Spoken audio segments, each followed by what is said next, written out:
Kwa wafanyabiashara wakubwa ambao wana mauzo ya kuanzia milioni 100 kwa mwaka na kuendelea, au makampuni watalipa kodi kwa kujikadiria wenyewe, kwa maana ya self assessment.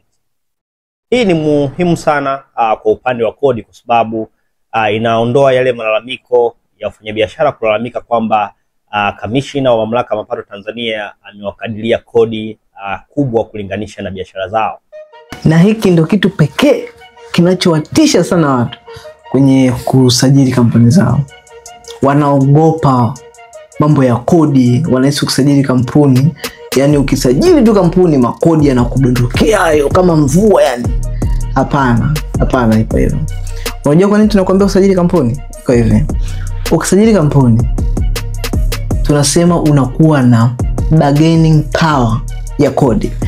Bargaining power kwamba unaweza kubageni ulipe shingapi na ulipe lini kodi yako. Kwa namna gani? Iko hivi. Ukiwa na kampuni, wewe kodi yako ya mwaka unajifanyia assessment mwenyewe.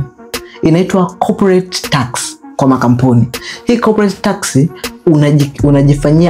unajifanyia self assessment mwenyewe. Inafanyika mara moja kwa mwaka. So, mwaka mzima unakuwa free. Hakuna kota zile 4 ambazo utabidi uende TRA kila siku kwa ajili ya kufanyiwa assessment, makadirio au fanyiwe. Unakuwa una uwezo kubagain ulipe shingapi, muda gani, saa ngapi. Kwa namna gani? Kwa kuwa na kampuni peke yake. Ukisajili biashara, sio vibaya kusajili biashara, ila kusajili biashara lazima uende kwenye kota 4 za mwaka, uende kufanyiwa assessment TRA kwa ajili ya kupata tax clearance yako ya kuweza kusukuma kwenye kota nyingine kabla ya kota nyingine kufika. Kwa nini ujipe stress hizo zote? Ndio maana tunakushauri sajili kampuni yako, ina faida kwenye masuala ya kodi. Unasubiri nini sasa kupata kampuni yako?